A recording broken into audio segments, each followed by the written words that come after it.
கிராம மிஷனரி இயக்கம் வழங்கும் கிராமிய நேரம் என்ற இந்த நிகழ்ச்சிக்கு உங்களை அன்புடன் வரவேற்கிறோம். கிராம மிஷனரி இயக்கம் கடந்த 27 ஆண்டுகளாக சிறுவர் மற்றும் வாலிபர் மத்தியில் ஊழியம் செய்து வருகிறது.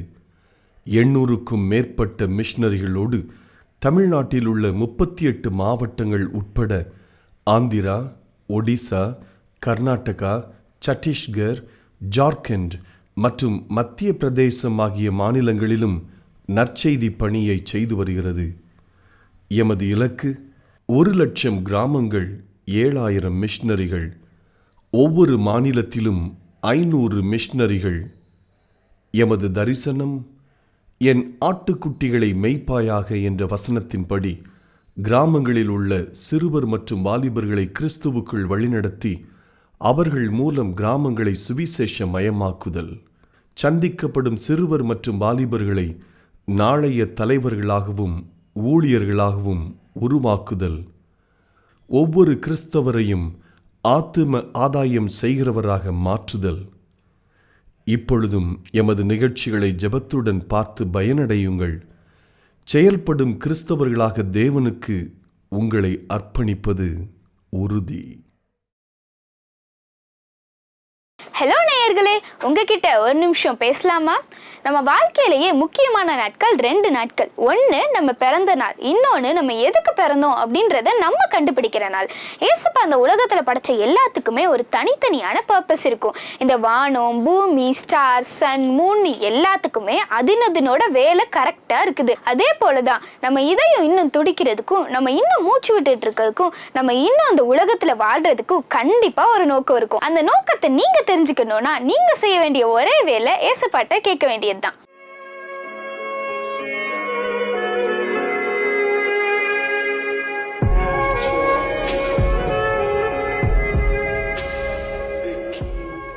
உங்ககிட்ட ஒரு நிமிஷம் பேசலாமா? ஒரு பைபிள் காலேஜ் ஆசிரியர் அவங்களோட 5 ஸ்டூடெண்ட்ஸ் கிட்டையும் நீங்க ஒரு உண்மையான சீஷன்னா எப்படி இருக்கணும்னு சொல்லி ஒவ்வொரு பூவை கொண்டு எக்ஸ்பிளைன் பண்ணணும்னு சொன்னாங்களாம். அதுல முதல் மாணவன் லில்லி பூவை கொண்டு வந்து இதை போல நம்ம இருதயமும் வெண்மையும் பரிசுத்தமா இருக்கணும்னு சொன்னானா. 2வது மாணவன் தாமரை பூவை கொண்டு வந்து இது எப்படி தண்ணியில ஒட்டாம இருக்குதோ அதை போல நாமளும் கரப்படாத வாழ்க்கையை வாழணும்னு சொன்னானா. 3வது வந்த மாணவன் சூரியகாந்தி பூவை எடுத்துட்டு வந்து இதை போல நாமளும் நீதியின் சரி நான் ஏசப்பாவையே நோக்கி இருக்கணும்னு சொன்னானா. 4வது வந்த மாணவன் ரோஜா பூவை கொண்டு வந்து இது எப்படி முட்களுக்கும் நடுவுல பூத்து இருக்கோ அதை போல நாமளும் பாடுகளுக்கும் மத்தியில ஏசப்பாக்காக வாழணும்னு சொன்னானா. கடைசியா வந்த மாணவன் மல்லிப்பூவை கொண்டு வந்து இதை போல நாமளும் வாசனை மிக்க வாழ்க்கையை வாழணும்னு சொன்னானா. இதை கேட்ட ஆசிரியர் அவங்க 5 பேரையும் பாராட்டிட்டு இந்த 5 குணங்களும் இருக்கிறவன் தான் ஒரு உண்மையான சீஷன்னு சொன்னாங்களாம். இப்படிப்பட்ட குணாதிசயங்கள் நமக்குள்ள வரும்போதுதான் நாமளும் ஏசப்பாக்காக ஒரு உண்மையான சீஷனா வாழ்ந்து காட்ட முடியும். கர்த்தருக்குள் எப்பொழுதும் சந்தோஷமா இருங்கள் என்று மறுபடியும் சொல்கிறேன். பிலிப்பியர் 4:4. இயேசுவின் செல்லங்கள்.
இயேசுவின் செல்லங்கள்.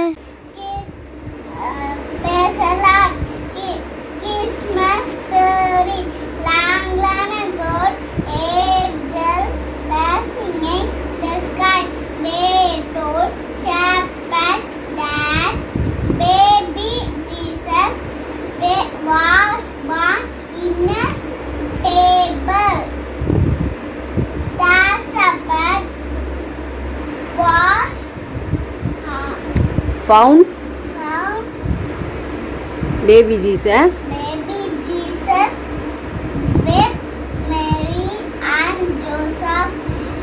It was a cold night. the cows And donkey in a stable ran close to Jesus to keep him warm.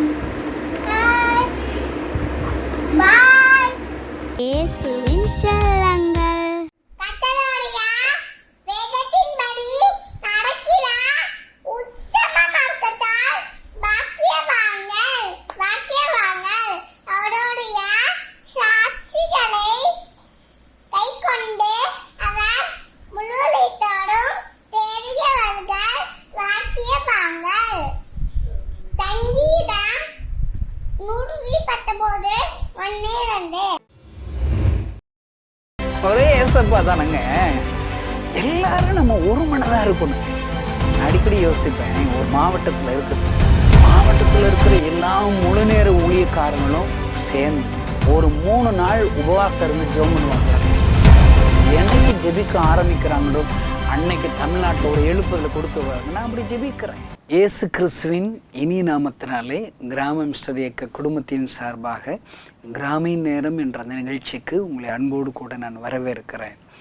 அல்லேலூயா. நீங்கள் நல்லா இருக்கிறீங்களா? சந்தோஷமாக இருக்கீங்களா? ஏசப்பா உங்கள் கூடவே இருப்பார். அவர் அற்புதம் செய்வார். ஒன்றும் பயப்படாதீங்க. எந்த நிலைமையில் இந்த வார்த்தையில் கேட்டுக்கொண்டிருந்தாலும் நீங்கள் ஒன்றும் பயப்படாதீங்க.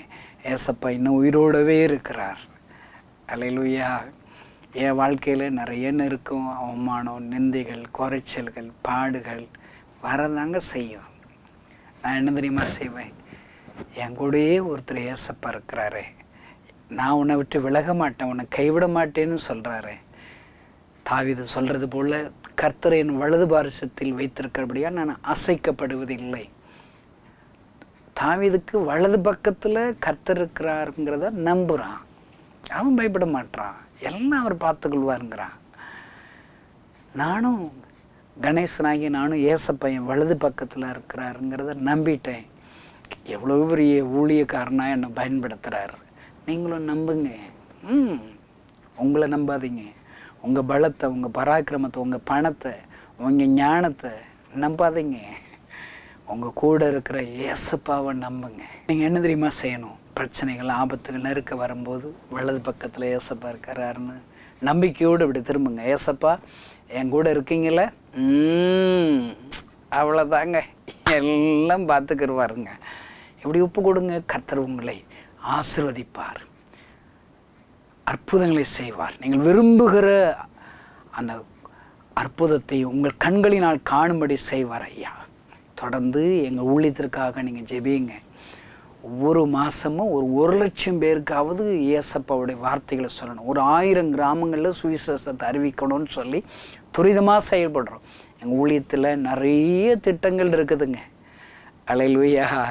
நீங்கள் எங்களை குறித்து இன்னும் தெரிஞ்சுக்கணும்னு சொன்னால் உங்களுக்கு முன்னாடி ஓடுகிற அந்த ஃபோன் நம்பரில் எங்களுடைய மேகசினை நீங்கள் வாங்கி பாருங்கள். மேகசின்ஸ்லே மோட்ச பயணம்னு ஒரு மேகசின் வெளியிடுகிறோம். வாலிப பிள்ளைகளுக்கு கண்மணியை கேள்னு ஒரு மேகசின் வெளியிடுகிறோம். வாலிப தம்பிமார்களுக்கு யோசுவாவை எலும்பு என்ற ஒரு மேகசினை வெளியிடுகிறோம். முழு நேர ஊழியக்காரர்களுக்கென்று கழுதைகள் கையேடு என்ற ஒரு மேகசினை வெளியிடுகிறோம். ஜெபக்குழு நடத்தணும்னு சொல்லி விரும்புகிறீங்களா? உங்கள் வீட்டில் ஒரு 4 பேரை கூப்பிட்டு ஒரு ஜெபக்குழு தலைவராக மாறணும்னு சொல்லி விரும்புகிறீங்களா? எப்படி ஜெபிக்கணும், ஜெபக்குழு எப்படி, எந்த காரியத்திற்காக ஜெபிக்கணும், இதுக்கெல்லாம் ஒரு மேகசின் போடுறோம். ஜெபக்குழு தலைவர்கள் கையேடுன்னு ஒரு மேகசின் போடுறோம். அல்லேலூயா. நீங்கள் எங்களோடு தொடர்பு கொள்ளுங்கள். உங்களுடைய மாதாந்திர இதழ்களை எங்களுக்கு அனுப்பி வைங்கன்னு சொல்லுங்கள். நாங்கள் செய்கிற எல்லா ஊழியத்திற்கையும் நீங்கள் அதில் அறிஞ்சு கொள்ளலாம். நீங்கள் ஜெபிப்பீர்கள் ஆனால் போதும், அதுவே போதும்.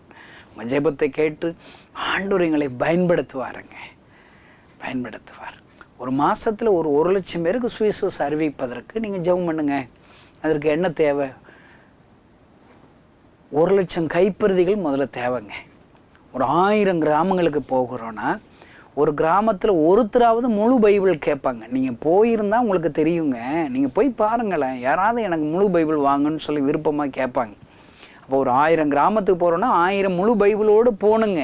ஏன் அதை சொல்கிறேன்னா, நான் ஒரு கிராமத்தில் இருந்தேங்க. ரட்சிக்கப்பட்டு ஊழியத்துக்கு வந்து 1.5 வருஷமாக எனக்கு முழு பைபிளே கிடைக்கலங்க.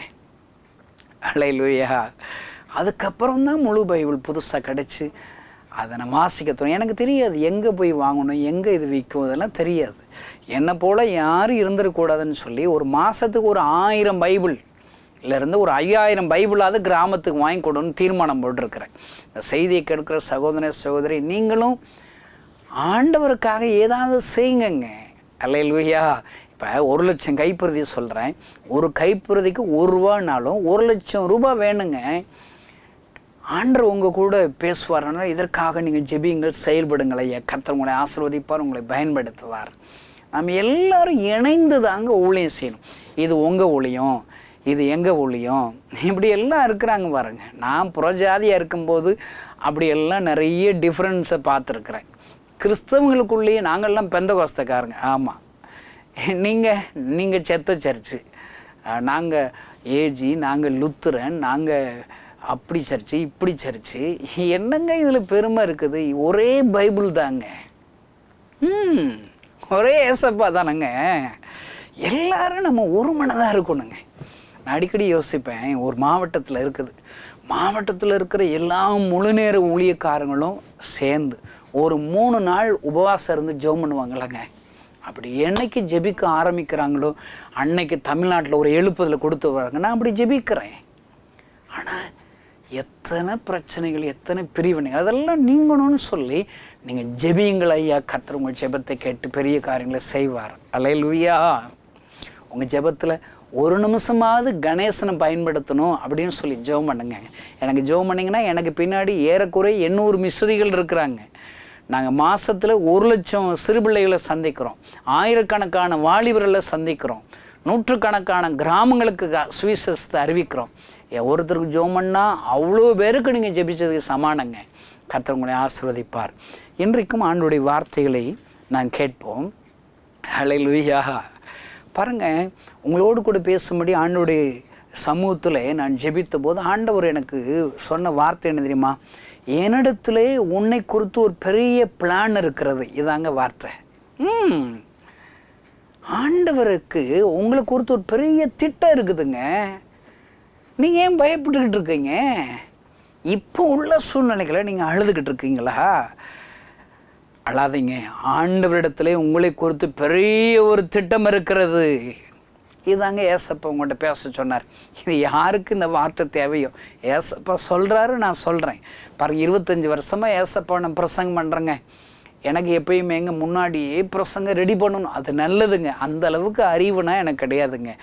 எனக்கு அங்கே வரும்போது அந்த முகங்களை பார்க்கும்போது, நேரடியாக மீட்டிங் போகிறேன்னா முகங்களை பார்க்கும்போது ஒரு வார்த்தை சொல்லுவார். அந்த வார்த்தையை பிரசங்கம் பண்ணி ஜெபிக்கிறது என்னுடைய வழக்கம். இன்றைக்கி ஏசப்பா உங்களுக்காக நான் பிரசங்கம் பண்ணணும்னு சொல்லி ஆயத்தப்பட்ட போது ஆண்டவர் சொன்னார், நான் இந்த செய்தியை கேட்குற எல்லாருக்கும் ஒரு பெரிய திட்டம் வச்சுருக்கிறேன், இதை மட்டும் நீ சொல்லப்பானார். பாருங்கள், உங்களுக்காக நான் ஒரு சில வசனங்களை உங்களுக்கு சொல்லி காமிக்கிறேன். ஆண்டவர் சொன்ன காரியங்கள் எல்லாம் நாம் கேட்டு நாம் ஜெபிக்க போகிறோம். பாருங்கள், யாக்கோபு ஆதியாகமம் 28 அதிகாரத்தில் 11 வசனத்தில் நீங்கள் வாசித்து பார்த்தீங்கன்னா, ஓரிடத்தில் வந்து சூரியன் அஸ்தமித்தபடியால் அங்கே தங்கி அவிடத்து கற்களில் ஒன்றை எடுத்து தன் தலையின் கீழ் வைத்து அங்கே நித்திரை செய்யும்படி படுத்து கொண்டான். பாருங்கள், பாவம், ஒரு மனுஷனா ஒரு இடத்துல வனாந்திரத்தில் ஒரு இடத்துல வந்து கல்லை தலைக்கு வச்சு ஆட்டுக்கு படுத்து உறங்கிட்டு இருக்காங்க. அனாதையாக இருக்கிறான். ஏன் அனாதைங்கிறேன்? எல்லாம் இருக்குதுங்க. அப்பா இருக்கிறாரு, ஆனால் இல்லாதது போல் அனாதையாக கிடக்கான். அம்மா இருக்கிறாங்க, இருந்து என்ன செய்கிறான், அனாதியாக தூர இடத்துல ஒரு வனாந்திரமாக படுத்துக்கிட்டு இருக்கிறான். அண்ணன் இருக்கிறாங்க, சொந்த வீடு இருக்குது, எல்லாம் இருந்து இல்லாத போல ஒரு அனாதையாக படுத்துக்கிட்டு இருக்கிறான். அப்படி மனதில் நிறைய கேள்விகள், பயங்கள், சஞ்சலங்கள், கண்ணீர்கள், நெருக்கங்கள், அவமானங்கள். ஆனால் அப்படிப்பட்ட யாக்கோபை என் ஆண்டவர் சந்திக்க வருகிறார் ஐயா, சந்திக்க வருகிறார். அல்லேலூயா. அவனோடு கூட பேசுகிறார். இந்த பகுதிகளை படிக்கும் போதெல்லாம் கண்களிலிருந்து கண்ணீர் வந்து விடும் ஐயா. ஒரு வனாந்திரத்தில் ஒரு அனாதையாக இருக்கிற யாக்கோபை சந்திக்க ஏசப்பா வருகிறார். அவர் பேசுகிற காரியங்கள்லாம் பார்த்தீங்கன்னா, யாக்கோபே நீ வனாந்திரத்தில் படுத்திருக்கிறியாப்பா, அனாதை போல இருக்கிறியா, உனக்கு குறித்து பெரிய திட்டம் வச்சிருக்கிறேன். அல்லேலூயா. யாக்கோபிட்ட சொல்கிறாருங்க. பாருங்க, அடுத்த வசனத்தை உங்களுக்காக வாசிக்கிறேன், கவனிங்க. 12ஆம் வசனம். அங்கே அவன் ஒரு சொப்பனம் கண்டான். அந்த சொப்பனத்தில் இதோ ஒரு ஏணி பூமியில் வைக்கப்பட்டிருந்தது, அதன் நுனி வானத்தை எட்டியிருந்தது, அதில் தேவதூதர்கள் ஏறுகவளாக இறங்குவளாக இருந்தார்கள். அல்லேலூயா. தனி மனுஷனை அனாதையாக இருக்கிறான், அவனுக்கு ஒரு சொப்பனத்தில் ஆண்டு பேசுகிறார் பாருங்க. அவங்க ஒரு பெரிய ஏணி வைக்கப்பட்டிருக்குது. இந்த செய்தியை கேட்கிற சகோதரியே, நீ இப்போ சோர்ந்து போய் ஒரு இடத்துல படுத்திருக்கிறியா, உன்னை உயர்த்துவதற்காக ஒரு ஏணி வைக்கப்பட்டிருக்கிறது ஐயா. ஆமென். அல்லேலூயா. அந்த ஏணியில் நிறைய தேவதூதர்கள் ஏறுகவளாக இறங்குவளாக இருக்கலாம். அவங்கன்னா யாரு? உனக்கு உதவி செய்ய வேண்டியவங்க. யாக்கோபே, உனக்கு உதவி செய்வதற்காக நான் தேவதூதர்களை ஏறுகவளாக இறங்குவளாக நான் வைத்திருக்கேன். நீங்கள் ஜெபம் பண்ணீங்கன்னா பரலோகத்துக்கு ஆண்டவருடைய சமூகத்தில் கொண்டு போவாங்க. அடுத்து நீங்கள் ஜெபம் பண்ணிங்கன்னா அங்கேருந்து பதில் கொண்டு வருகிற தூதர்கள் வருவாங்க. ஏறுகவளா இறங்குவளா பிஸியாக இருப்பாங்க. நல்லா இந்த செய்தி கேட்கிற சகோதரியே, நீங்கள் எப்பயுமே பரலோக ராஜ்யம் உங்களுக்கு உதவி செய்வதற்கு ஆயத்தமாக இருக்கிறது. உங்கள் கூட இருக்கிற தேவதூதர்களை பிஸியாக வச்சுருக்கணுங்க, சும்மாவே வச்சிருக்கக்கூடாது. அவரை அமர்ந்திருக்க விடக்கூடாதுங்க, ஜெபிச்சுக்கிட்டே இருக்கணுங்க. டைம் அடைக்கதான் முழங்கால் போடுங்க. இந்தியாவை எனக்கு தாங்க ஏசப்பா, ஒரு 1000 வாலிபர்கள் எங்களுக்கு தாங்க எஸ் சொல்லுங்களேன். இந்த செய்தி கேட்கிற சகோதரியே, நீ ஜெபிச்சுக்கிட்டே இருக்கணுங்க. எப்பயுமே உங்களுக்காக மட்டும் ஜெபிக்காதீங்க. ஆண்டவர் உங்கள்கிட்ட என்ன தெரியுமா சொல்கிறாரு, உன்னை குறித்து ஒரு பெரிய பிளான் இருக்குது. அது என்ன தெரியுமா, உன்னை ஆசீர்வதிப்பது, உன்னை உயர்த்துவது. அதுக்காக உங்கள் குடும்பம் மட்டும் நினச்சிடா, உங்கள் மூலியமாக ஆயிரக்கணக்கான லட்சக்கணக்கான ஜனங்களுக்கு உன்னை ஆசீர்வாதமாக மாற்றும்படி என் ஆண்டவரிடத்தில் ஒரு பெரிய ஒரு திட்டம் இருக்கிறது ஐயா. ஹல்லேலூயா. இங்கே பாருங்க, அடுத்த வசனத்தில் 13ஆம் வசனம். அதற்கு மேலாக கர்த்தர் நின்று அவங்களோட பேசுகிறார், கண்ணை அறிமுகப்படுத்துகிறார். என்ன சொல்லுகிறார், நான் உன் தகப்பனாகிய ஆபிரகாமின் தேவனும் ஈசாக்கின் தேவனுமாகிய கர்த்தர், நீ படுத்திருக்கிற பூமியை உனக்கும் உன் சந்ததிக்கும் தருவேன். எவ்வளோ பெரிய பிளான் பாருங்க. எப்பா, நீ வனாந்தரத்தில் சும்மா படுத்து கிடக்கு, ஆனால் உனக்கு நீ படுத்திருக்கிற இடத்த உனக்கும் உன் சந்ததிக்கும் தருவேன் அன்று சொல்றார் பாருங்க. அடுத்த வாக்குத்தத்தம் என்ன, உன் சந்ததி பூமியின் தூளை போல இருக்கும், நீ மேற்க கிழக்க வடக்க தெற்க பரவுவாய், உனக்குள்ள உன் சந்ததிகள் பூமியின் வம்சங்கள் எல்லாம் ஆசீர்வதிக்கப்படும். அல்லேலூயா. என்ன அருமையான வாக்குத்தத்தங்க. ஆண்டவரிடத்தில் பெரிய திட்டம் இருக்கிறது. யாக்கோபே, நீ அனாதை கிடையாது, நீ சோர்ந்து போய் படுத்திருக்கிறையா, உன்னை குறித்து நான் திட்டம் வச்சிருக்கிறப்பா. பூமியில் உன்னை ஆசீர்வாதமான ஒரு பாத்திரமாக உன்னை மாற்றப் போகிறேன், உன் சந்ததிகளை மாற்றப் போகிறேன். அல்லேலூயா. பாருங்க, 15 வருஷம் நான் உன் கூட இருப்பேன்னு சொல்கிறேன். இதுவே பெரிய வாக்குத்தத்தங்க. யாக்கோபே, நீ எங்கே போனாலும் சரி நான் உன் கூடவே இருப்பேன்ப்பா. அருமையான இந்த செய்தியை கேட்கிற சகோதரியே, நீங்கள் காலையில் கிளம்பும்போது நீங்கள் தனியாக கிளம்புறீங்களா? தனி இல்லை, ஏசப்பா உங்கள் கூட வருவாருங்க. உங்கள் வியாபாரத்தில் ஏசப்பா உங்கள் கூட வருவாருங்க. நீங்கள் படிக்கிற பிள்ளைகள் இந்த வார்த்தைகளை கேட்குறீங்களா? படிக்கிற இடத்துக்கு ஏசப்பா உங்கள் கூட வருவாருங்க. நீங்கள் எடுக்கிற எல்லா விதமான முயற்சிகளையும் ஆண்டவர் ஆசீர்வதிப்பதற்கு நான் உன் கூட வருவேங்கிறாரு. ஏன்னா அவர் உன்னை குறித்து ஒரு பெரிய பிளான் வச்சிருக்கிறார். யோசுவா 1 வசனத்தில் வாசி பாருங்க. மோசே இழந்து தவிக்கிறான், லட்சக்கணக்கான ஜனங்களை இவன் வழி நடத்த வேண்டும். ஆண்டவர் அவன்கிட்ட சொல்ற, நான் உன்னை விட்டு விலகவும் மாட்டேன், உன்னை கைவிடவும் மாட்டேன். அடிக்கடி அந்த வசனத்தை எனக்கு நிறைய கிறிஸ்தவங்க சும்மா வீடுகளில் வசன போர்டாகவே வச்சுருக்கிறாங்க. யோசுவாட்ட சொல்கிறாரு, உன் கூடவே இருப்பேன், உன்னை விட்டு விலக மாட்டேன். எதுக்கு இருக்கிறாரு நம்ம கூட? நம்ம மேலே பெரிய பிளான் வச்சிருக்கிறார். அந்த பிளான் என்ன?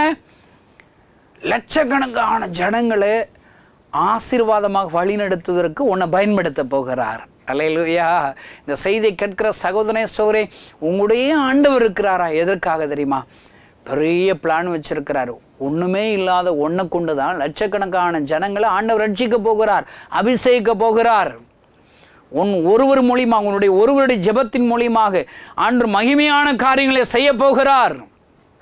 உன்னுடைய காணிக்கையின் மூலியமாக தேசத்தில் பெரிய ஒரு எழுப்புதலை கொடுக்க போகிறார். அதான் பெரிய திட்டம், பெரிய திட்டம். பாருங்க, படுத்திருக்கிற யாக்கோபு மேல பெரிய திட்டம் வச்சிருக்கிறார். பாருங்க, அடுத்து ஆண்டவர் உங்களுக்கு கற்றுக் கொடுக்கும்படி சொல்லிக் கொடுத்த பெரிய பாடம் என்ன தெரியுமா? ஆதியாகமம் 37ஆம் அதிகாரம் 13வது வசனம் பாருங்க. அப்பொழுது இஸ்ரவேல் யோசேப்பை நோக்கி, உன் சகோதரர் சீகேமிலே ஆடுகளை மேய்க்கிறார்கள் அல்லவா, உன்னை அவர்களிடத்திற்கு அனுப்ப போகிறேன் வா என்றான். அவன் இதோ போகிறேன் என்றார். யோசேப்பு சின்ன பையன், அவன் அப்பா கூப்பிடுறாரு, உன்னை அனுப்ப போகிறேன் வா, உன்னை பயன்படுத்த போகிறேன் வா. இந்த செய்தியை கேட்கிற சகோதர சகோதரியே, நீங்களும் யோசிப்பு போல் ஒன்றும் அறியாத ஒரு சிறு பிள்ளையை போல் இருக்கிறீங்களா? தகப்பன்னு உங்களுக்கு ஒரு வேலை வச்சிருக்கிறாருங்க. அல்லேலூயா. ஆண்டவருக்கு அழைக்கிறார். யோசிப்புக்கு ஒரு அழைப்பு வருது. இவன் அந்த தகப்பனுடைய அழைப்பை ஏற்று வருகிறான், அழைப்புக்கு தன்னை கீழ்ப்படுத்துகிறான். ஆனால் நடந்தது எல்லாம் மாறுதலாகத்தான் முடிகிறது. இவன் விருப்பத்தின்படி ஒன்றும் நடக்கலை. கூட இருக்கிற சகோதரர்கள் குழி வெட்டுறாங்க. இந்த செய்தியை கேட்கிற சகோதர சகோதரியே, நீ யாரை மேலா நம்பினையோ, உங்கள் கூட பிறந்தவங்க, உங்கள் ஃப்ரெண்ட்ஸுகள் தான் உங்களுக்கு குழி வெட்டுறாங்களா? யோசேப்புடைய வாழ்க்கையிலே அவனுக்கு கூட பிறந்த சகோதரர்களை குழி வெட்டுகிறார்கள். எப்பயுமே இங்கே மனுஷர்களை நம்பக்கூடாதுங்க.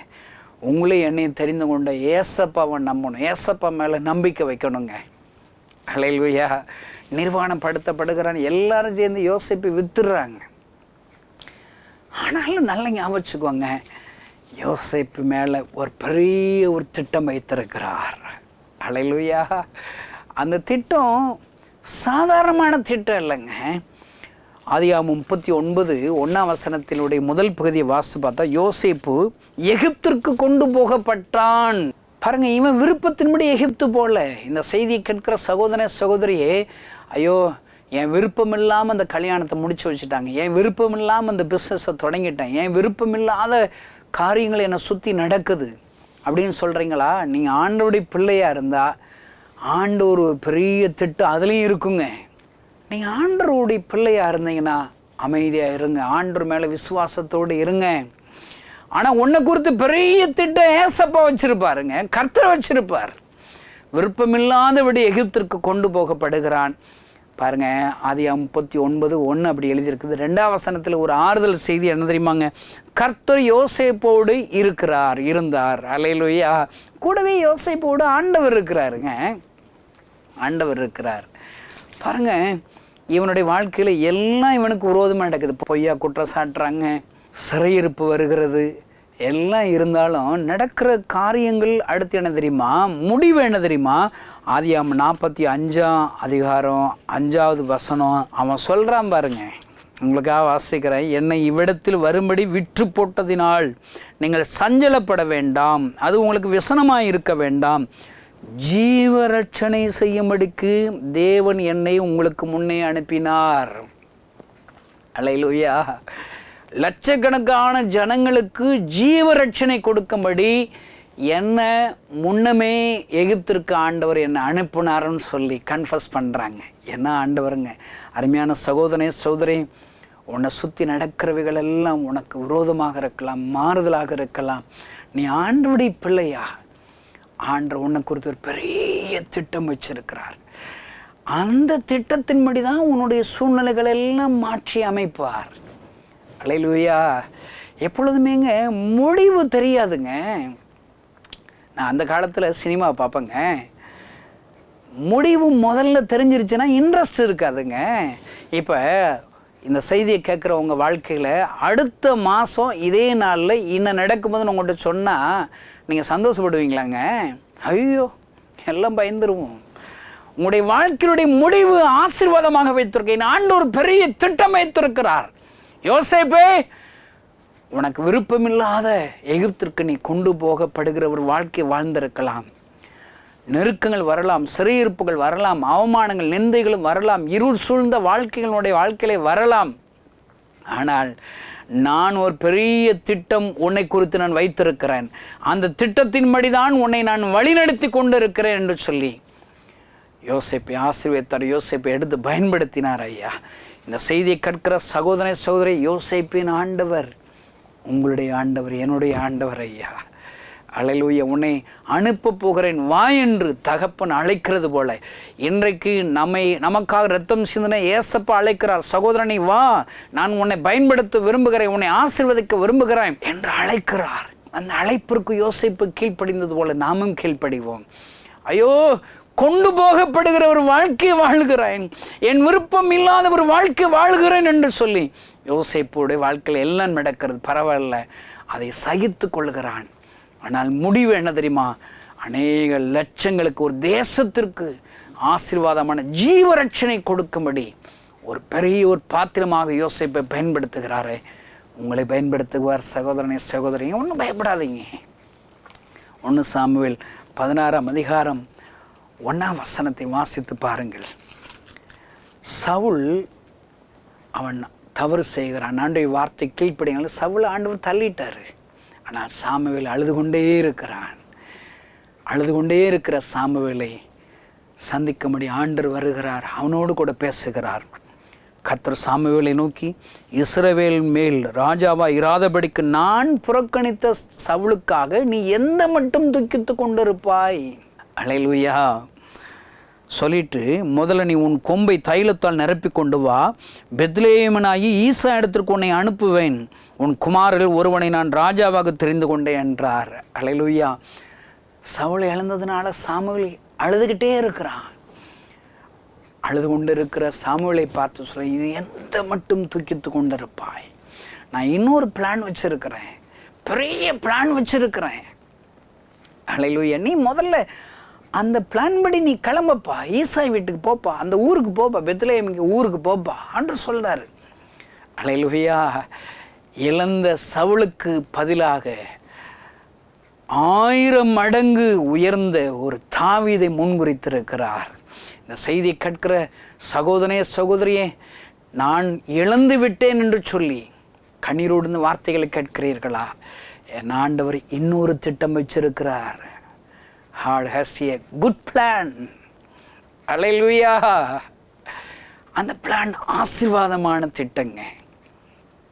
நீங்க இன்னைக்கு அழுதுகிட்டு இருக்கிறீங்க, உங்களுடைய அழுகையை மாற்றுவதற்கு என் ஆண்டவரிடத்தில் ஒரு திட்டம் இருக்கிறது. சகோதரனே சாமுவேலே, நீ அழாத, நீ முதல்ல ஆயத்தப்படு, புறப்படு, நான் இன்னொரு பிளான் வச்சிருக்கிறேன்.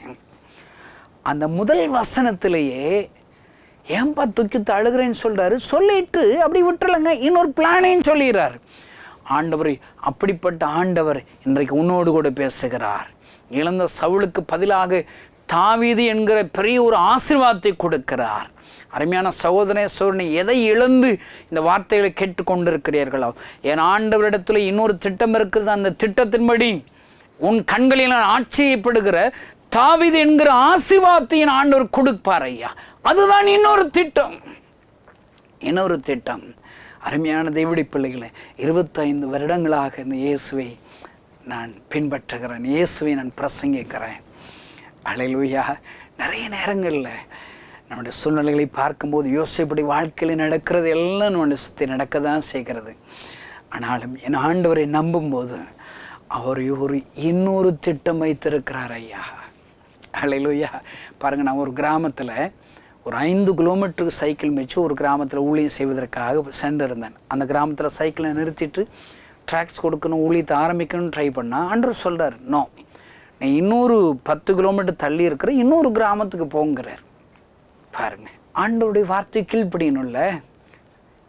நான் மறுபடியும் கிளம்பி போனேன். ஏன் ஆண்டவர் நம்மளை போக சொல்கிறாருன்னே தெரிலன்னு சொல்லி போனால், ஆண்டவரை நான் அந்த கிராமத்துக்கு இப்போ என்ன செய்யணும்? ஒரு குறிப்பிட்ட ஒரு வாலிப பொண்ணை எனக்கு காண்பித்து அவளோடு கூட பேசு. என்ன பேசணும்? அவள் மரிக்க போகிறாள், தற்கொலை செய்து கொள்ள போகிறாள் என்று ஆண்டவர் சொல்லுகிறார். பாருங்கள், அந்த மகளை பார்த்து தன்னுடைய வார்த்தையை சொன்னபோது அவள் சொன்னாள், ஆனால் நீங்கள் வருவதற்கு ஒரு நிமிடம் தாமதமானாலும் நான் என் உயிரை மாய்த்திருப்பேன். நான் சாகிற கடைசி அந்த நிலைமையில் கணேசனை வந்திருக்கான்னு சொன்னோன்னு ஓடோடி வந்தேன் என்று சொன்னார். அருமையான தேவனுடைய பிள்ளைகளை, என் ஆண்டவரிடத்தில் பெரிய திட்டம் இருக்கிற ஐயா, ஜீவரட்சனை கொடுக்கிற திட்டம். அந்த மகள் இன்றைக்கும் பெரிய ஒரு ஊழியக்காரியாக ஆண்டவரால் பயன்படுத்தப்படுகிறாள். அருமையான தேவனுடைய பிள்ளைகளை, எந்த நிலைமையிலும் இந்த வார்த்தையில கேட்டுக்கொண்டிருந்தாலும் என் ஆண்டவரிடத்தில் இன்னொரு திட்டம் இருக்கிறது. யாக்கோபை போல சோர்ந்து போய் படுத்திருக்கிறாயா, உன் மேலே ஒரு திட்டம் இருக்கிறது. யோசேப்பு போல எல்லாம் எனக்கு விரோதமாக என்னை சுற்றி மாறுதலாக நடக்கிறது. என் விருப்பத்தின்படி எது நடக்கலை, கொண்டு வரப்படுகிற ஒரு வாழ்க்கை, எல்லா நாளும் விரும்புகிறபடிதான் என் வாழ்க்கை இருக்கிறது என்று இந்த வார்த்தைகளை யோசேப்பு போன்று கேட்கிறீர்களா? பயப்படாதீங்க. யோசேப்பு மேலே ஒரு பெரிய திட்டம் வைத்து அந்த திட்டத்தை நடப்பித்த தேவன் உங்கள் வாழ்க்கையில் நடப்பிப்பார். சாமுவேலை போன்று துக்கத்தோடு அழுது கொண்டிருக்கிறீர்களா? என் ஆண்டவரிடத்தில் இன்னொரு ஆசீர்வாதமான திட்டம் இருக்கிறது. அந்த திட்டத்தை நிறைவேற்றுவார். கண்களை மூடி ஆண்டவர் கைகளை அர்ப்பணிப்போமா?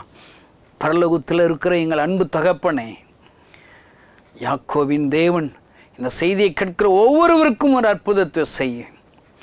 ஆண்டவரை, யோசேப்பின் தேவன் இந்த செய்தியை கேட்கிற ஒவ்வொருவருக்கும் ஒரு அற்புதத்தை செய்யும். சாமுவேல் துக்கித்து அழுது கொண்டிருந்த போல் யாரெல்லாம் இந்த வார்த்தைகளை துக்கத்தோடு இழப்புகளை நினைத்து அழுது கொண்டிருக்கிறார்களோ அவர்களுக்கு ஒரு ஆசீர்வாத தாவீதை தருவீராக, வல்லமை விளங்கச் செய்வீராக, உடைய கரம் தொடுவதாக. அநேக சாட்சிகளை கேட்க உதவிச்சு இயேசு நாமத்தினால் பிதாவே, ஆமென். இந்த செய்தி நிச்சயமாக உங்களை செயல்பட தூண்டிருக்கும் என விசுவாசிக்கிறோம். நீங்களும் எங்களோடு இணைந்து தேவனுக்காக ஏதாவது செய்ய விரும்புகிறீர்களா? கீழ்கண்ட எங்களது ஊழிய திட்டத்திற்காக ஜெபிக்க முன்வரலாமே. தமிழ்நாடு மற்றும் பிற மாநிலங்களிலும் ஆலயம் கட்ட தேவையாய் உள்ள 1000 கிராமங்களில் இடம் வாங்கி ஆலயம் கட்டப்பட ரூபாய் 5 லட்சமோ அல்லது அதில் ஒரு பகுதியோ கொடுத்து ஆலயம் கட்டி கொடுப்போர் எழும்ப ஜெபியுங்கள். சூனேமியால் எலிசாவுக்கு ஒரு அறை வீட்டை கட்டி கொடுத்தது போல புதிய மிஷனரிகள் தங்கி பயிற்சி எடுப்பதற்கு ரூபாய் 2 லட்சம் கொடுத்து ஒரு மிஷனரி வீட்டை கட்டி கொடுப்போர் எழும்ப ஜெபியுங்கள். நாம் சந்திக்கும் வாலிபர்கள் மற்றும் ஆரம்ப விசுவாசிகளை கிறிஸ்துவுக்குள் வளரச் செய்ய ரூபாய் 300 கொடுத்து முழு வேதாகமும் வாங்கி கொடுப்போர் எழும்ப ஜெபியுங்கள். நாம் பணி செய்யும் 8 மாநிலங்களிலும் உள்ள 880 மிஷனரிகளை மாதந்தோறும் ரூபாய் 10,000 கொடுத்தோ அல்லது இயன்ற காணிக்கையை கொடுத்தோ தாங்குவோர் எழும்ப ஜெபியுங்கள். தமிழ்நாடு மற்றும் பிற மாநிலங்களிலும் துரிதமாக சுவிசேஷம் அறிவிக்கவும் பின்தொடர் பணிக்காகவும் சுவிசேஷ வாகனங்கள் வாங்கி கொடுப்போர் எழும்ப ஜெபியுங்கள். தங்கள் வாலிப மற்றும் சிறு பிள்ளைகள் ரட்சிக்கப்பட, அபிஷேகிக்கப்பட மற்றும் இயேசுவுக்கு சாட்சியுள்ள பிள்ளைகளாக வளர கண்மணி பிள்ளைகள் இயேசுவுக்காக திட்டத்தில் தங்கள் பிள்ளைகளை இணைக்கிற பெற்றோர்கள் எழும்ப ஜெபியுங்கள்.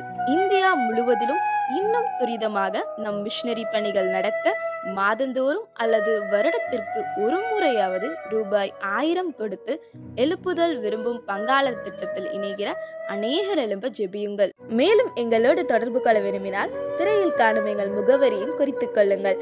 கிராம மிஷனரி இயக்கம், தபால் பெட்டி எண் 51, விருதுநகர் 626001. இந்த நிகழ்ச்சியையோ அல்லது எங்கள் ஊழியத்தையோ நீங்கள் தாங்க விரும்பினால் எங்கள் தொலைபேசி எண்ணை குறித்துக் கொள்ளுங்கள். 7378000444. கர்த்தர் தாமே உங்களை ஆசீர்வதிப்பாராக.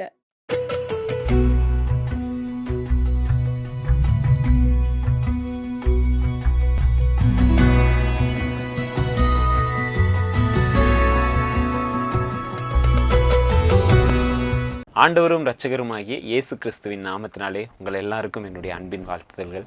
என் பேர் மனோஜ்குமார். நான் என்னுடைய 17 வயதில் இருக்கும்போது என்னுடைய நண்பன் மூலமாக ஆண்டவராக இயேசு கிறிஸ்துவை அறிந்து கொண்டேன். என்னுடைய குடும்பத்தை பார்த்தோன்னா எங்கள் அப்பா அம்மா சின்ன வயசுலேயே பிரிஞ்சிருந்தாங்க. அதனால் மன உளைச்சலுக்கு உள்ளானே ரொம்ப கஷ்டப்பட்ட ஒரு சூழ்நிலையாக இருந்தது. நான் என்னோடய 10th ஸ்டாண்டர்ட் படிக்கிறதுக்குள்ளேயே ஒரு 3 முறை தற்கொலைக்கு நான் முயற்சி பண்ணேன். ஆனால் ஆண்டவராக இயேசு கிறிஸ்து என்னை சந்தித்த அந்த தருணம், எனக்கு ஆண்டவரை பற்றி எனக்கு சொன்ன அந்த தருணம், நான் ஜெபம் பண்ண அந்த தருணத்திலிருந்து அப்படிப்பட்ட ஒரு எண்ணமே இதுவரைக்கும் எனக்கு வரவிடாதபடி ஆண்டவர் எனக்கு கிருபை செய்தார். ஆண்டவர் தெரிஞ்சுக்கிட்டேன். தொடர்ந்து சபைக்கு போக ஆரம்பித்தேன். எல்லாரும் என்னை விசாரித்தாங்க, அன்போடு விசாரித்தாங்க. எனக்காக எனக்காக ஜெபிக்க ஆரம்பித்தாங்க. இருந்தாலும் எனக்குள்ளே இருந்த ஒரு கவலை என்னென்னா, எங்கள் அப்பா அம்மா இன்னும் ஒன்று சேராமையே இருக்காங்களே, என் குடும்பத்தில் ரொம்ப வறுமை காணப்படுது, சமாதானம் இல்லை, நிம்மதி இல்லையே அப்படின்னு சொல்லிட்டு நான் யோசிச்சுட்டு இருக்கிறேன். அந்த சூழ்நிலையில் தொடர்ந்து என்னை ஆண்டவருக்குள்ளே நடத்துனாங்க. நல்லா பைபிள் வாசிக்க சொன்னாங்க, நல்லா ஜெபம் பண்ண சொன்னாங்க. வீட்டில் பைபிள் வாசித்துட்டு போவேன். வெளியே போய் நான் ஏதாவது ஒரு தவறு பண்ணும்போது அந்த இடத்துல அந்த பைபிள் உள்ள வசனம் எனக்கு உணர்த்தப்படும். இந்த தப்பு நீ பண்ணுறது தப்பு, நீ இதெல்லாம் தவறு, பைபிள் இப்படி எழுதியிருக்கேன்னு சொல்லிட்டு அந்த இடத்துல ஆண்டவர் எனக்கு உணர்த்துவார். இப்படி ஒவ்வொரு நாளும் போயிட்டே இருந்தது. ஒரு குறிப்பிட்ட நாளில் எங்கள் பாஸ்டர் சொன்னாங்க, இந்த மாதிரி நீ நல்ல ஆண்டவரை நீங்கள் நல்லா புரிஞ்சுக்கிட்டீங்க தம்பி, நீங்கள் இன்னும் ஆண்டவருக்குள்ளே வாங்க, நீங்கள் ஞானஸ்தானம் எடுங்க, உங்களுடைய வாழ்க்கையை ஆண்டவருக்குன்னு ஒப்பு கொடுங்க அப்படின்னு சொல்லிட்டு சொன்னாங்க. அதனால நீ இன்னும் நல்லா பிடிச்சு கொள்ளுகிறதுக்கு ஞானஸ்தானம் எடுத்துக்கோங்கன்னு சொன்னாங்க. அதே மாதிரி நானும் போய் ஞானஸ்தானம் எடுத்துக்கிட்டேன். அடுத்த ஒரு கொஞ்ச நாள்லேயே எங்கள் அப்பாவும் அம்மாவும் ஆண்டவருடைய கிருபையினால் சேர ஆரம்பித்தாங்க. எங்கள் குடும்பமே ரொம்ப சந்தோஷமாக நல்லா போக ஆரம்பிச்சது. இதுக்கு மேலே நம்ம குடும்பத்தோடு ஆண்டவரை ஆராதிக்கலாம் அப்படின்னு சொல்லிட்டு நான் நினச்சிட்டு இருக்கிற சூழ்நிலையில தான் குடும்பத்தில் இருக்க எல்லாருமே என்ன சொல்லிட்டாங்கன்னா, இல்லை நீ சர்ச்சுக்கு போகக்கூடாது, இவ்வளோ நாள் போனது போதும், இதுக்கு மேலே போகக்கூடாது அப்படின்னு சொன்னாங்க. ஆனாலும் நான் தொடர்ந்து ஆண்டவர் எனக்கு இப்படி ஒரு அற்புதம் செஞ்சுருக்கார், என் குடும்பத்தில் ஒரு நன்மை செஞ்சுருக்கிறார், நான் எப்படி போகாமல் இருக்க முடியும்னு சொல்லிட்டு தொடர்ந்து சர்ச்சுக்கு போக ஆரம்பித்தேன். குடும்பத்தில் பலத்த எதிர்ப்பு உண்டானது. கிராமத்தில் உள்ளவங்க எல்லாம் ஒரு மாதிரி பேச ஆரம்பித்தாங்க, நீ சர்ச்சுக்கு போகிற, கிராமத்துக்குள்ளே இருக்கக்கூடாதுன்னு சொல்லிட்டு சொல்ல ஆரம்பித்தாங்க. வீட்டில் அப்பா அம்மா ரொம்ப நெருக்கடி கொடுக்க ஆரம்பித்தாங்க. ஆனாலும் ஆண்டவர் என்னை பலப்படுத்தினார், தைரியப்படுத்தினார். ஒரு குறிப்பிட்ட ஒரு மிஷினரி தரிசன கூடுகைன்னு சொல்லிட்டு எங்கள் ஊருக்கு பக்கத்தில் நான் போய் அந்த மீட்டிங்கை நான் அட்டன் பண்ணேன். அட்டன் பண்ணும்போது அந்த இடத்துல மிஷினரிகளுடைய காரியங்களை பற்றி சொன்னாங்க. எனக்கு எதுவுமே அந்த அளவுக்கு புரியல. ஆனால் ஆண்டவருக்காக வாழணும்னு ஒப்பு கொடுக்குறவங்கெல்லாம் கையை தூக்குங்க அப்படின்னு சொல்லிட்டு அவங்க சொன்னாங்க. அந்த இடத்துல என்னோட கையை தூக்கி நான் ஒப்பு கொடுத்தேன். பெருசாக பாரத்தோடலாம் இல்லை, சரி சொல்கிறாங்க நம்ம ஆண்டவருக்காக வாழ்வுன்னு சொல்லிட்டு நான் அந்த இடத்துல கையை தூக்கி ஒப்பு கொடுத்தேன். மறுபடியும் நான் வீட்டில் இருக்கும்போது இவைகளெல்லாம் நான் சிந்திச்சுட்டு இருக்கும்போது ஒரு நாள் ஆண்டவர் என்னுடைய இருதயத்தில் உணர்த்தினாங்க, நீ ஏன் முழு நேர ஊழியத்துக்கு நீ வரக்கூடாது அப்படின்னு சொல்லிட்டு ஆண்டவர் கேட்கும்போது அந்த இடத்துல என் கண்ணில் இருந்து கண்ணீர் வர ஆரம்பிச்சது. என்ன ஆண்டவரே, எங்கள் அப்பா அம்மாலாம் ரொம்ப எதிர்ப்பாக இருக்காங்க, இன்னும் பார்த்தா என் கிராமமே எதிர்ப்பாக இருக்கு, இன்னும் நான் எப்படி ஆண்டவரே உங்களுக்காக நான் வர முடியும் அப்படின்னு சொல்லிட்டு நான் யோசிச்சுக்கிட்டு இருந்தேன். அந்த சூழ்நிலையில் நான் சபைக்கு போகிற நேரத்துல எல்லாம் எங்கள் அப்பா அம்மா பின்னாடியே சபையில் நான் அடித்து பயங்கரமாக இழுத்துட்டு வந்துடுவாங்க. இன்னும் நான் எந்த சபைக்கு போனாலும் அங்கே போய் என்ன பண்ணுவாங்கன்னா எதிர்ப்பை காட்டிக்கிட்டே இருப்பாங்க. ரொம்ப அந்த சபையில் உள்ள பாஸ்டர்ஸையும் மிரட்டிகிட்டே வருவாங்க. இப்படி இருக்கிற சூழ்நிலையில் ஆண்டவரே நீங்களும் இப்படி சொல்கிறீங்க, ஆனால் எங்கள் அப்பா அம்மாவுக்கு நான் பயப்பட வேண்டியதாக இருக்குது, நான் எங்கே போனாலும் அவங்க விட மாட்டாங்களே அப்படின்னு சொல்லிட்டு ஜெபம் பண்ணிகிட்டு இருக்கிற ஒரு சூழ்நிலையில் இப்படியே நான் என்னுடைய வாழ்க்கை போயிட்டே இருந்த ஒரு சூழ்நிலையில் என்ன நடந்ததுன்னா, ஒரு குறிப்பிட்ட சூழ்நிலையில் எங்கள் அப்பா அம்மாவே நீ வீட்டிலே இருக்க வேணாம், உனக்கு ஆண்டவர் தான் முக்கியம்னா நீ தயவு செஞ்சு வீட்டை விட்டு வெளியே போயிரு அப்படின்னு சொல்லிட்டு உறவினர்கள் எல்லாராலையும் வீட்டை விட்டு வெளியே அனுப்பப்பட்டு அடுத்து நான் ஆண்டவரே என்னோட லைஃபே கேள்விக்குறியா இருக்கேன், நான் என்ன செய்ய முடியும் அப்படின்றப்ப ஆண்டவர் ஊழியம் செய்யும்படியான அன்று பாக்கியத்தை கிருபையை கொடுத்தார். எங்களுடைய பாஸ்டர் மூலமாக இந்த கிராம மிஷினரி இயக்கத்தை பற்றி நான் தெரிஞ்சுக்கிட்டேன். இங்கே போய் நீ பைபிள் காலேஜ் படிப்பா அப்படின்னு சொன்னாங்க.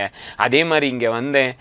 வரும்போது ஆண்டவர் எனக்கு சொன்ன ஒரு வார்த்தை என்னென்னா, சின்னவன் ஆயிரமும் சிறியவன் பலத்த ஜாதியும் அவன், கர்த்தராகிய நான் இதை ஏற்ற காலத்தில் தீவிரமாக நடப்பிப்பேன்னு சொன்னாங்க. தொடர்ந்து இங்கேருந்து ஈரோடு மாவட்டத்துக்கு மிஷினரியாக அனுப்பப்பட்டேன். அங்கே போய் ஆண்டவரை பற்றி அநேக புறஜாதிகளுக்கு, சிறுவர்களுக்கு, வாலிபர்களுக்கு சொல்லும்படியாக ஆண்டவர் எனக்கு உதவி செய்தார். நல்ல ஒரு திருமண வாழ்வையும் ஆண்டவர் எனக்கு அமைத்து கொடுத்தார். என்னுடைய குடும்பத்தில் இருக்கிறவங்க எல்லாருமே எதிர்பார்க்காங்களே, நான் என்ன செய்ய முடியும் அப்படின்னு யோசிக்கும் போது கொஞ்சம் கொஞ்சமாக அவங்களும் என்னை ஏற்றுக்கொள்ள ஆரம்பித்தாங்க. அடுத்ததான் இப்போதைக்கு என்ன ஆகுறாங்கன்னா, அவங்க உனக்கு ஏதாவது வீட்டில் நிறைய பிரச்சனைகள், போராட்டங்கள் அப்படின்ற சூழ்நிலை வரும்போது, தேவைகள் அப்படி காரியங்கள் இருக்கும்போது நீ உங்கள் சாமிகிட்ட சொல்லி, இயேசு சாமிகிட்ட சொல்லி எங்களுக்காக ப்ரேயர் பண்ணிக்கோங்க அப்படின்னு சொல்லிட்டு அவங்க சொல்லுகிற ஒரு சூழ்நிலையை ஆண்டவர் இப்போதைக்கு ஏற்படுத்தியிருக்கிறார். ஒருவேளை இதை கேட்கிற நீங்கள் உங்கள் வாழ்க்கையில் தற்கொலைக்குரிய காரியமாக இருக்கலாம், இன்னும் அடுத்து நம்ம என்ன செய்ய போகிறோன்றது தெரியாமல் ஒரு சூழ்நிலைகளாக இருக்கலாம், ஒருவேளை ஊழியத்துக்கு நம்ம அர்ப்பணிக்கக்கூடிய ஒரு கொஸ்டின் மார்க்கில் நீங்கள் இருக்கலாம். ஆனால் எந்த சூழ்நிலையாக இருந்தாலும்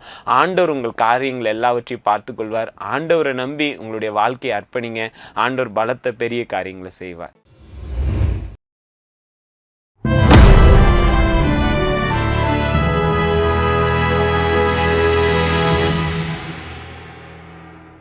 இன்னைக்கு உலகத்தில் இருக்கிற ஒவ்வொருடைய மனிதனும் ஏதோ ரெண்டு டெஸ்டினியை நோக்கி போய்கொண்டிருக்கிறார், ரெண்டு இலக்கை நோக்கி ஒவ்வொரு மனிதனும் போய்கொண்டிருக்கிறான். ஒன்று இயேசுவை அறிந்து அவருடைய ரட்சிப்பை அறிந்து அவருக்குள் நிலைத்திருந்து பரலோக மகிமைக்கு ஒரு நபர் போய்கொண்டிருக்கிறான்.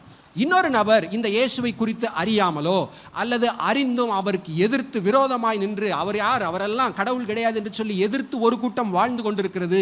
அவருடைய முடிவு பரிதாபமாய் இருக்க போகிறது, பயங்கரமாய் இருக்க போகிறது.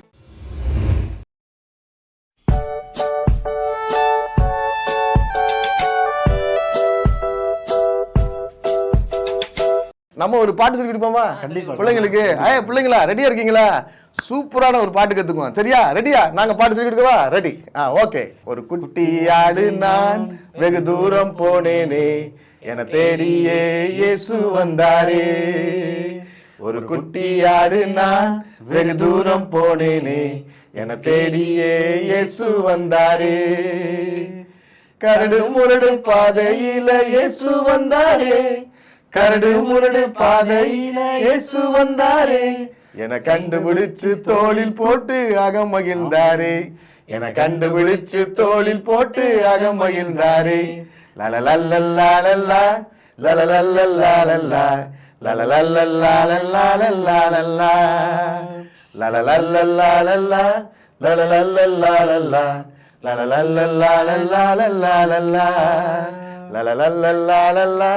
லலலல்லல்லா லலலல்லல்லா லலலல்லல்லா ஓகே பிள்ளை குட்டிகளா, ஓகே இந்த பாட்டுக்கு ஆக்ஷனுக்கு போயிடுவோமா? ரெடி? ஓகே ஓகேண்ணே, ஆக்ஷன் பண்ணுவோமா?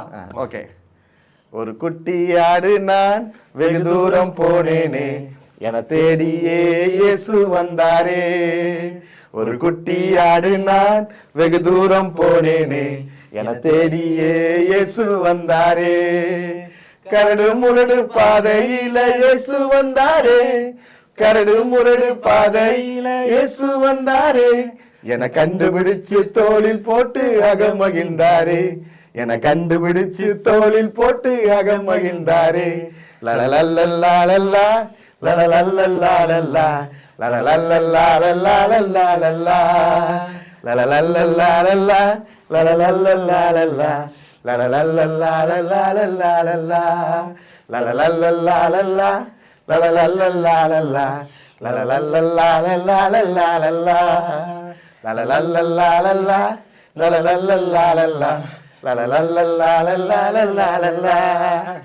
தேங்க்யூ குட்டீஸ். தேங்க்யூ குட்டீஸ். நீங்களும் இதே போல நல்ல ஆக்ஷன் பண்ணி உங்களுக்கு தெரிஞ்ச ஃப்ரெண்ட்ஸுக்கு இயேசுவை பத்தி சொல்லுங்க. தேங்க்யூ.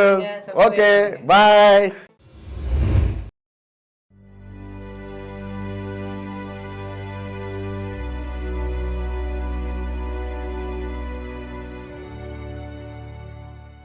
ஆண்டவராகிய இயேசு கிறிஸ்துவின் நாமத்தினாலே இதை கேட்டுக்கொண்டு இருக்கிற ஒவ்வொருவருக்கும் அன்பின் வாழ்த்துக்களை தெரிவித்துக் கொள்கிறேன். ஒவ்வொரு நாளும் நம்ம மிஸ்டரி ஸ்டோரி கேட்டுக்கொண்டிருக்கோம். இன்னைக்கும் நம்ம புதுசாக லூவிட் நோமன்சனை பற்றி நம்ம கேட்க போகிறோம். டென்மார்க்கில் 1834 ஆண்டு பிறந்தார். என் நாமத்தினாலே நீங்கள் எதை கேட்டாலும் அதை செய்வேன் என்ற வசனம் அவர் உள்ளத்தில் பேசிக்கொண்டே இருந்தது. 20 வயதில் இருக்கும்போது அவர் கால் உடைந்தவராய் படுத்த படுக்கையாய் இருந்தார். தம் அம்மாவை சோகத்துடன் அழைத்தார். அம்மா, என்னால் எழுந்து நடக்க முடியுமா? என் தேவைகளை ஆண்டவர் சந்திப்பாரா?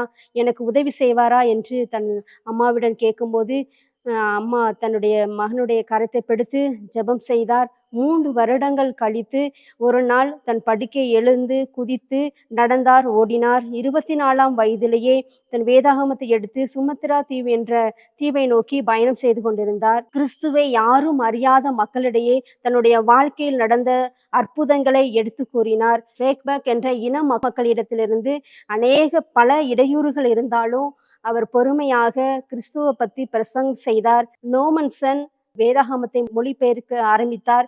1878ஆம் ஆண்டு புதிய ஏற்பாட்டில் ஃபேக்பக் என்ற மொழியில வெளியிட்டார். அனுதினமும் அநேக மக்களை கிறிஸ்துவுக்குள்ள வளர ஆரம்பிக்க செய்தார். மக்களின் கலாச்சாரத்தை மாற்றாமல் மக்களோடு மக்களாய் இணைந்து அவர் பணி செய்து வந்தார். தேவனுடைய சித்தத்தை அவர் நிறைவேற்றினார். 1918ஆம் ஆண்டு 1,80,000 ஆத்துமாக்களை ரட்சிப்புக்களை வழிநடத்தினார். 1918ஆம் ஆண்டு மே 23ஆம் இயற்கை எழுதினார். இதை கேட்டுக்கொண்டிருக்கிற, இதை பார்த்து கொண்டிருக்கிற ஒவ்வொருவரும் எனக்கு கை உடஞ்சிச்சே, எனக்கு கால் செயல்படலையே, என் கை செயல்படலையே என்று சோகத்தோடு கவலையோடு ஊழியம் செய்கின்ற வாஞ்சை உங்களுக்கு இருக்கா? நீங்கள் ஜெபம் பண்ணுங்க, வேத வாசிங்க, ஆண்டவருக்காக செயல்படுங்கள். கர்த்தர் ஆசீர்வதிப்பாராக. ஆமேன்.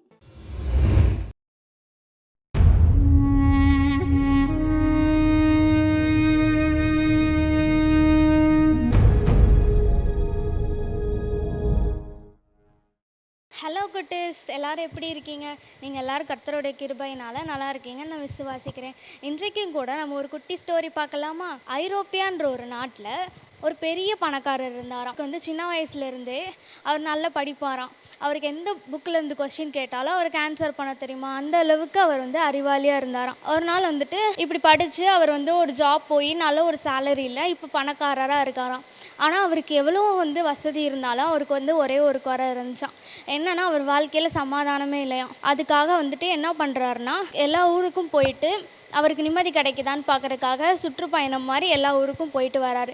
ஆனால் அப்படி போயிட்டு வந்துமே அவருக்கு வந்து நிம்மதி கிடைக்கலையா. கடைசியில் வந்துட்டு அவர் வந்து யோசிக்கிறாராம், ஏதாச்சும் ஒரு ஊருக்கு போகணும், அந்த ஊரில் வந்துட்டு நிறைய வெயிலும் அடிக்கக்கூடாது, நிறைய குளிரும் இருக்கக்கூடாது, கொள்ளை நோய் இருக்கக்கூடாது, விஷப்பூச்சிகள்லாம் அங்கே வரக்கூடாது, நிறைய நிபந்தனை எடுக்கிறாரு. இப்படி நிபந்தனை எடுத்து அந்த மாதிரி ஊரை வந்து தேடுறாரு. ஆனால் வந்துட்டு அவர் தேடு ஊர் வந்து எந்த இடத்துலையுமே அவருக்கு வந்து கிடைக்கல. கடைசியில் வந்துட்டு இந்த மாதிரி சுற்றுப்பயணம் மாதிரி தேடிக்கிட்டே இருந்து நோவாவின் புறாவை போல எங்கே சுற்றிலும் அவருக்கு வந்து இளைப்பாற இடம் இல்லாமல் கடைசியில் ஐரோப்பியாவுக்கே வந்துட்டார். வந்தவர் சாது சுந்தர் சிங்னு ஒருத்தரை வந்து பார்க்குறாரு. அவங்கக்கிட்ட வந்து கேட்குறாங்க, இந்த மாதிரி என் வாழ்க்கையில் இவ்வளோ கஷ்டம் இருந்தும் வந்துட்டு இந்த மாதிரி வந்து இளைப்பாறதுக்கு ஒரு இடம் கூட இல்லை, ஆனால் நீங்கள் வந்து இந்தியாவிலேருந்து ஐரோப்பியாவுக்கு வந்திருக்கிறதுக்கான நோக்கம் என்னன்னு கேட்குறாங்க. அதுக்கு வந்து சாது சுந்தர் சிங் சொல்கிறாராம், இந்த உலகத்தில் வந்துட்டு எந்த ஒரு விஷயமும் எந்த ஒரு இடமும் எந்த ஒரு பொருளும் வந்துட்டு யாருக்கும் நிரந்தரம் கிடையாது, எதுவுமே நம்மளுக்கு வந்து நிம்மதியை அளிக்காது. ஆனால் வந்துட்டு நம்ம ஏசப்பா கூட இருந்தோன்னா நம்மளுக்கு வந்து எல்லா விஷயமும் வந்துட்டு எல்லா காரியமும் வந்துட்டு நம்மளுக்கு நிம்மதியை மட்டும்தான் கொடுக்கும் அப்படின்னு வந்துட்டு ஏசப்பாவை பற்றி அவங்கள்ட்ட சொல்கிறாங்க. நீங்களும் ஏசப்பாவை ஏற்றுக்கோங்கன்னு சொன்னானே அவரே ஏசப்பாவை ஏற்றுக்கிறாங்க. உடனே அவரோட வாழ்க்கையிலையும் வந்துட்டு அந்த சந்தோஷம் கிடைக்குது. பைபிள்லேயும் ஒரு வசனம் இருக்கு, கர்த்தர் தமது ஜனத்திற்கு சமாதானம் அருளி அவர்களை ஆசீர்வதிப்பார். சங்கீதம் 29:11. என்ன கொட்டு, வாழ்க்கையிலையும் சந்தோஷம் சமாதானம் இல்லையா? கர்த்தரை நோக்கி பாருங்க, அவங்க கூட இருக்கும் போது உங்களுக்கு சந்தோஷம் கிடைக்கும். என்ன கொட்டு, உங்களுக்கு இந்த ஸ்டோரி பிடிச்சிருக்கா? இதே மாதிரி இன்னொரு ஸ்டோரியில் அடுத்த வாரம் உங்களை சந்திக்கிறேன். அது வரைக்கும் டாட்டா. இந்த இடத்துல நாம் நின்றிருக்கிற இடம் ரகுமண்டா என்ற கிராமம், ஆந்திர மாநிலம் விஜயநகர மாவட்டத்திலே டெங்காடா மண்டலத்தில் அமைந்திருக்கிற இந்த சின்ன கிராமம். இங்கு நம்ம மிஷனரி தாஸ்பாபு கடந்த 15 வருடங்களாக இங்கு ஊழியத்தை செய்து கொண்டிருக்கிறார். ஊழியத்தின் ஆரம்பத்தில் இருந்து, அதாவது இங்கு ஆந்திரா வருஷ ஊழியங்களை ஆரம்பித்த ஆரம்பத்திலிருந்து சகோதரர் நம்மோடு கூட இணைந்து ஊழியத்தை செய்து கொண்டிருக்கிறார். அநேக நாட்களாக இங்கு ஜெபிக்கும்படி ஒரு இடத்தை, ஒரு ஆலயத்தை கட்டும்படி பிரயாசப்பட்டோம். அதற்காக தேவன் இந்த அநேக நாட்களுமாக இந்த இடத்தை தேவன் நம் கிருபையாய் கொடுத்திருக்கிறார். இந்த இடத்திலே ஆலயத்தை கட்டும்படி நாம் பிரயாசப்படுகிறோம். இதற்குரிய தேவைகள் சந்திக்கும்படி ஜெபித்துக் கொள்ளுங்கள். ஆண்டவர் உங்கள் இருதயத்தில் பேசுவாரானால், உங்கள் இருதயத்தில் ஏவுவாரானால், நீங்களும் இந்த கனமான ஊழியத்தை செய்வதற்கு, ஆலயத்தை கட்டுவதற்கு நீங்களும் எங்களுக்கு உதவி செய்யலாம். கர்த்தர் தாமே ஆசீர்வதிப்பாராக. உங்கள் ஜெபங்களிலே பிரதர் தாஸ்பாபையும் அவர் குடும்பத்தையும் செய்கிற ஊழியை நினைத்துக் கொள்ளுங்கள். கர்த்தர் நம்முடைய ஜெபத்தை கேட்டு பெரிய காரியங்களை செய்வாராக. ஆமென்.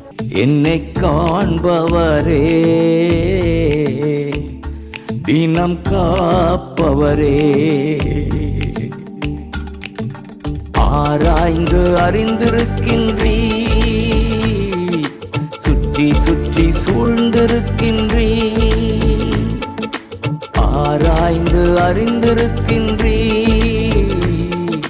சுற்றி சுற்றி சூழ்ந்திருக்கின்றீ.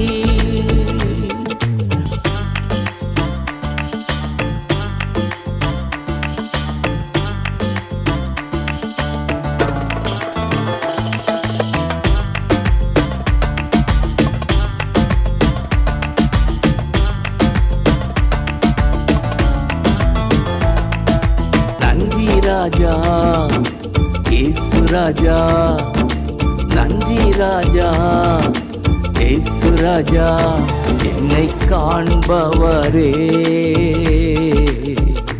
தினம் காப்பவரே.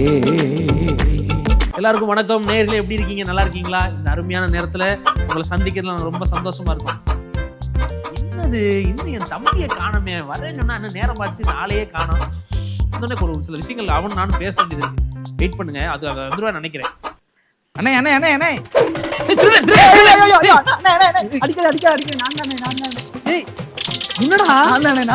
என்னடா இது?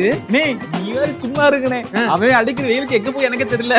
வெயில் அடிக்குதா? ஆமாண்ணே. தூக்கி போடு. இதானே நல்லா இருக்கேன் கொத்துறதுக்கு.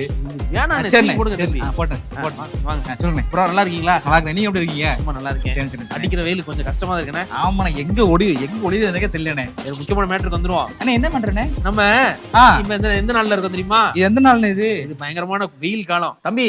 சொல்லுங்கண்ணே. வெயில் காலத்துல நம்ம எங்க இருப்போம் சொல்லு? எங்க இருப்போம் வெயில் காலத்துல? அண்ணே குளத்துக்குள்ள குளிச்சுட்டு இருப்போம்ண்ணே. சூப்பர். வேற? ஆமா, வேற என்ன செஞ்சிருப்போம்? அண்ணே ஜூஸ் குடிப்போம். நம்மோட ஜூஸ் குடிச்சிட்டு ஓடி வந்தோமே. மோர் குடிப்போம்ண்ணே நாங்க. முக்கியமான விஷயத்த சொல்றா. என்ன சம்பந்தமா பேசிக்கிட்டு இருக்க? சம்மர்னா என்னடா உனக்கு என்னடா ஞாபகம் வருது? சீக்கிரம் சொல்றா. அங்க பாரு குட்டீஸ் எல்லாம் பாத்துட்டு அவங்களுக்கு ஞாபகம் வந்துருச்சு. ஞாபகம் வந்துருச்சுல உங்களுக்கு? எனக்கு ஞாபகம் இல்லையானே. சம்மர்னா என்ன? சரி, ஒரு லெட்டர் சொல்லவா? ஒரு லெட்டரா? ஃபர்ஸ்ட் லெட்டர் சொல்லவா? சொல்லுங்க பாப்போம். V V V V V V என்னது? என்னடா? ஓ வி வி கோல்ட் என்னண்ணே? ஐயோ ஐயோ என்ன தம்பி நீ பாருங்க தம்பி, குட்டீஸ் என்ன அட்டுலி பண்றப்ப. அண்ணே எனக்கு தெரியலண்ணே, நீங்களே சொல்லுங்கண்ணே. ஏய் வீடா? டி அதுண்ணே வி. அது இன்னொரு க்ளூ கொடுக்குவா? கொடுங்க பாப்போம். குட்டீஸ்லாம் வந்து முன்னாடி உட்கார்ந்திருப்பாங்க இந்த சம்மர் டயத்துல. சண்டே ஸ்கூலாண்ணே. நானே சொல்லிரட்டா? நீங்களே சொல்லுங்கண்ணே. விபிஎஸ்ரா? ஐயோ சார் மறந்தே போயிருச்சுண்ணே. விபிஎஸ் தானே சார்? பாத்தீங்களா, ஞாபகப்படுத்தலாம்ல நீங்க. சாரிடா தம்பி, நான் என்ன சொல்றேன்னு ஒரு க்ளூ கொடுத்து நீங்க என்ன கண்டுபிடிக்கல. அப்படியா? சரி பேசிரோமா? சரி பேசிரோம். விபிஎஸ் சரிண்ணே. நம்முடைய கிராம மிஷனரி இயக்கத்துல விபிஎஸ்கான ட்ரைனிங் ப்ரோகிராம் நடக்க போகுது. என்ன சொல்றீங்க? ஆமா. அப்படியா? ஆமா, அது டேட் பக்கத்துல வந்துருச்சு. பக்கத்துல வந்துருச்சா? ஆமா. அது நம்ம ஊர் இல்லையா? நம்ம ஊர்ல புள்ளலக்கோட்டை இல்லையா? விருதுநகர் மாவட்டத்துல புள்ளலக்கோட்டையில நடக்க போகுது. அப்படியானே? அண்ணே எந்த தேதினே? டேட் குறிச்சுக்கிறீங்களா? சொல்லுங்க சொல்லுங்க. நீங்க குறிச்சுக்கோங்க, நீங்க வந்துருங்க மறந்துடாம. இத பாத்துட்டு இருக்க நீங்க யாருனாலும் சரி, சிறுவருடைய செய்யலாம், கிராமத்துல சண்டே கிளாஸ் நடத்துறவங்களா இருக்கலாம், சர்ச்சில் நடத்துறவங்களா இருக்கலாம், கிராமத்துல இருக்கிற ஆண்டவர் அறியாத பிள்ளைங்கள் மத்தியில நாங்க விபிஎஸ் எப்படி எடுக்கணும்னு சொல்லி நம்ம ட்ரைனிங் கொடுக்க போறோம். அப்படியானே? ஆமா. என்னைக்கு அது நடக்க போகுது தெரியுமா? தெரிஞ்சுக்கோங்க. என்னைக்குனே? வர்ற 22ஆம் தேதி 4வது மாசம் நம்ம புள்ளலக்கோட்டை கெத்சமனே வளாகத்துல வச்சு, விருதுநகர் மாவட்டத்துல வச்சு இந்த மீட்டிங் நடக்க போகுது. பாத்துட்டு இருக்க. ஆமா, இதை பாத்துட்டு இருக்க நீங்க யாருனாலும் கண்டிப்பா நீங்க வரலாம். உங்களுக்கு ஒரு சின்ன ஒரு குவாலிஃபிகேஷன் மட்டும்தான். என்ன தெரியுமா? நீங்க படிச்சிருக்கணும் அவசியம் இல்ல, நீங்க பெரிய மேதாவியா இருக்கணும் அவசியம் இல்ல. ஏசாமியை பத்தி கிராமத்துல உள்ள சின்ன பிள்ளைங்களுக்கு சொல்லணுங்கிற ஒரு சின்ன பாரம் இருந்தா போதும். நீங்க கண்டிப்பா அந்த ட்ரைனிங் கலந்துக்கலாம். எப்படி சின்ன பிள்ளைங்களை சந்திக்கணும், எப்படி மேஜிக் அவங்களுக்கு சொல்லிக் கொடுக்கணும், எப்படி பப்பட் ஷோ செய்யணும், எப்படி நாடகம் நடிக்கணும், எல்லாமே நாங்க இங்க இருக்க அக்கா மாதிரி அண்ணன் மாதிரி உங்களுக்கு சொல்லிக் கொடுப்பாங்க. ஓகேவா? வா அண்ணே, சூப்பர்ண்ணே. எல்லாம் சொல்லி கொடுப்பீங்களாண்ணே? கண்டிப்பாண்ணே, நம்ம எல்லாமே சொல்லி கொடுத்துருவோம். இதை பார்த்துட்டு இருக்க நீங்க யாரெல்லாம் கண்டிப்பா எங்களோட நேரம் நீங்க கலந்துக்கலாம். சரிண்ணே. நீங்க தேதியெல்லாம் சொன்னீங்க, எல்லாத்தையும் சொன்னீங்க, எல்லா நிகழ்ச்சியும் சொன்னீங்க. ஆனா கிளம்ப சொல்லவே இல்லை, தேதி நேரத்தை சொல்லவே இல்லை. நீங்க ஜான் புரிச்சுக்கோங்க, மறந்துடாதீங்க. ஏப்ரல் 22ஆம் தேதி திங்கட்கிழமை காலையில 10 மணிக்கு ஸ்டார்ட் ஆகுது. அக்கா நீ குளிச்சிட்டீங்களாக்கா? அண்ணே நீ குளிச்சிட்டீங்களாண்ணே? அண்ணே முதல்ல சொல்லுங்க உங்களுக்கு. மறுபடியும் சொல்லட்டா? ஆமாண்ணே. ஏப்ரல் 22ஆம் தேதி திங்கட்கிழமை காலையில 10 மணிக்கு நமக்கு ட்ரைனிங் ஸ்டார்ட் ஆகுது. வா சூப்பர் அண்ணே, அடிச்சு வந்துங்கண்ணே. கண்டிப்பா எல்லாம் வந்துருவாங்கண்ணே.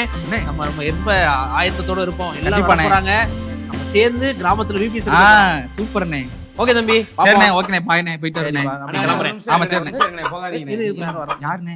அண்ணே நீங்க இவ்வளவு நேரம் பேசுனீங்களா? நான் கவனிச்சிட்டு தானே இருந்தேன்.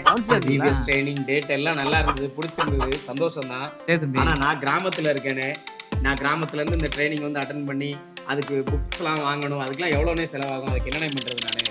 ஸோ அண்ணே எல்லாம் சொன்னீங்களே, இதை சொல்ல மறந்துட்டு பார்த்தீங்களா? சொல்லுங்கண்ணே.